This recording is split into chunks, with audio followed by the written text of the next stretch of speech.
Hello. Hello कहाँ भैया ये तोर घर तीर के तरिया मछली मारत गा लेबे ता जल्दी नहीं तो सिराज ही। हाँ ले आता हूँ।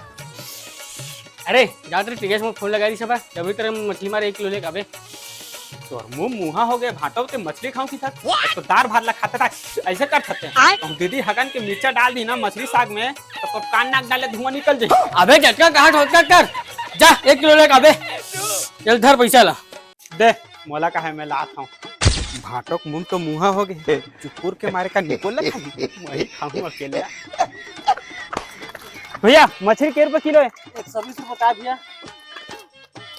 बने जिंदा है अभी करे देते 1 किलो मोर भाटो मंगाई सब